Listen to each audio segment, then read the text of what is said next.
सरकार रातों रात फैसला लेती है कि कल से औरंगाबाद का जो नाम है उसे समाज अदालत फैसले, इससे हमें कोई लेना देना नहीं है।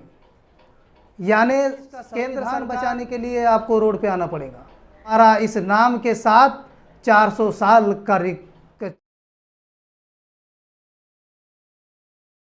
नजी सर, आज जो पूरे शहर में पुराने औरंगाबाद नाम को लेकर जो चर्चाएं चल रही हैं, आप अटल समाज सेवा से काम करते हैं, हर कार्य में आगे आते हैं, क्या कहेंगे सर इसके ऊपर? देखिए, मैं आपके चैनल के माध्यम से आज की जो पत्रकार परिषद का जो मुद्दा है वो यही मुद्दा था कि औरंगाबाद का जो नाम चेंज किया जा रहा है, ये नाम जो सरकार केंद्र सरकार रातों रात फैसला लेती है कि कल से औरंगाबाद का जो नाम है उसे संभाजी नगर के नाम से पुकारा जाएगा। तो ये बात कहीं ना कहीं मुझे खटक रही थी कि ये सरकार तानाशाही वाली सरकार तो नहीं है। मुझे तो ऐसा लग रहा है कि ये बताना चाह रहे हैं कि हम कानून कायदा अदालत फैसले, इससे हमें कोई लेना देना नहीं है। यानी केंद्र सरकार बिल्कुल ये बता रही है कि जो भी फैसला हम करेंगे बस वही फैसला होगा। ये उनका इस फैसले से इस तरीके का उनका अंदाज़ मुझे नज़र आ रहा है। उसी के तहत मैंने आज ये पत्रकार परिषद बुलाई है और मैं समाज के सभी लोगों से ये कहना चाहता हूँ कि आज औरंगाबाद का नाम बचाने के लिए नहीं, देश का संविधान बचाने के लिए आपको रोड पे आना पड़ेगा। क्योंकि आज इनके जो फैसले हैं ये देश के संविधान के खिलाफ में है, ये मुझे लग रहा है। इसी के तहत मैंने आज ये पत्रकार परिषद बुलाई है और मैं कल जो है हम सभी मिलकर जो है तो कल विभागीय आयुक्त को एक निवेदन देने वाले हैं और उसके अंदर हम ने ये मांग की है कि औरंगाबाद का नाम एक मुस्लिम नाम होने के वजह से इसे केंद्र सरकार इसे हटाने की कोशिश कर रही है। क्योंकि हमारा इस नाम के साथ 400 साल का इतिहास जुड़ा है और हम इस इतिहास को इस तरीके से मिटने नहीं देंगे। कल हम रोड पर उतरेंगे। सर, औरंगाबाद में जो सियासी पार्टियां हैं जिन्होंने सेकुलर का मुखौटा लगाया था, आज उनकी भी पोल खुल गई है, उसके पर क्या कहेंगे सर? देखिए, मैंने आपको बताया हूँ कि ये कभी सेकुलर थे, न सेकुलर है, न सेकुलर रहेंगे।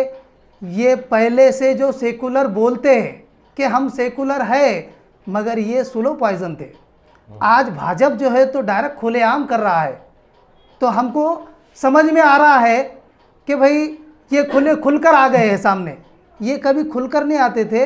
इन्होंने जो है तो जो मुखटा पहने हुआ था तो ये ऐसा था कि इधर से क्या नज़ीर फारूकी साहब क्या चल रहा, और पीछे से बोलते थे बहुत बदमाश है साला, इसका कुछ तो भी लगाना पड़ेगा। ये इनकी रणनीति थी, ये रणनीति के तहत वो काम करते थे। लेकिन आज उनको मजबूर होना पड़ रहा है, क्योंकि अगर वो बताएंगे कि हम मुसलमानों के साथ हैं तो उनको हिंदू वोट नहीं मिलेंगे, उनकी दुकानदारी बंद हो जाएंगी। और मुसलमानों के वोट की रही बात, तो मुसलमानों के पास में कुछ फिरके ऐसे पैदा हो गए कि वो जो है तो उनको खाली इतना बोले भाई कि तू 10-12 हज़ार लेके चल जा, तू 15-20 हज़ार लेके चल जा, बस तुम दोनों ने ये काम कर दिए, हमारा काम हो जाता। सर, कुछ दिनों के बाद महाराष्ट्र में और खास करके मराठवाड़ा में और औरंगाबाद में भी इलेक्शन होने वाले हैं जी। अल्पसंख्यक समाज का क्या रुख होना चाहिए, क्या कहेंगे आप समाज? देखिए, अल्पसंख्यक समाज का जो रुख है तो अभी अल्पसंख्यक समाज बिल्कुल एकदम गोते में अटका हुआ है। साला भाजपा के साथ जाओ तो वो ऐसा बता रहे हैं कि हम जो है तो देश से मोहब्बत नहीं करते। राष्ट्रवादी में जाओ, कांग्रेस में जाओ, कहीं भी जाओ, अल्पसंख्यक को एक ऐसा दर्जा दिया गया है और सबसे ज़्यादा अल्पसंख्यक समाज ही इसके अंदर काम करता है।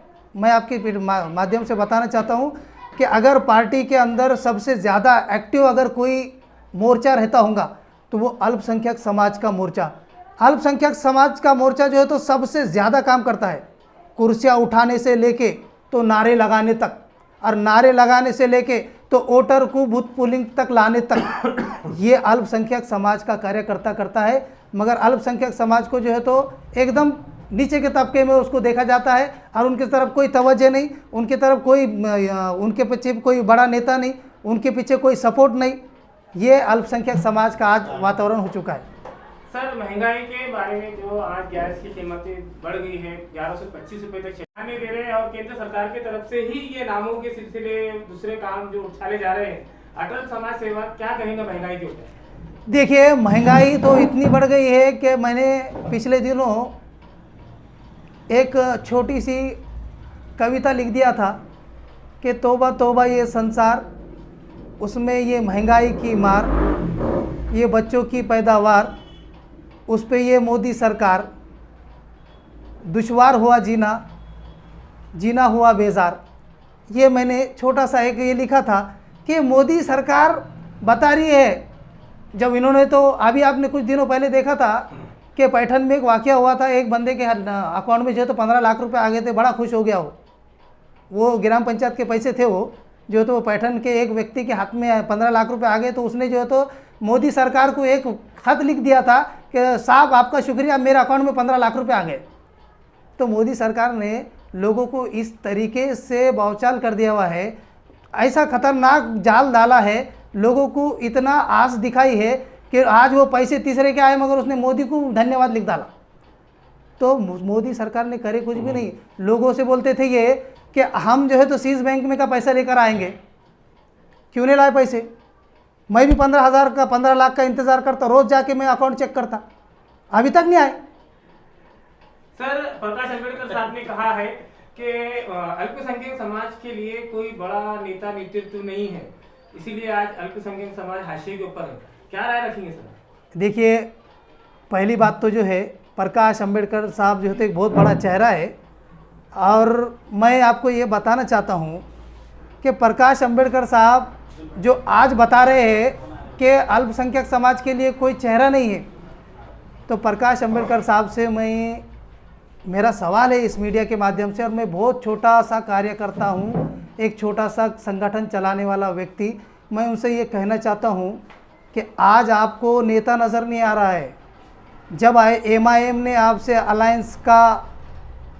अलायंस के लिए हाथ आगे किया था, तो क्या महाराष्ट्र का नक्शा बदल नहीं सकता था क्या?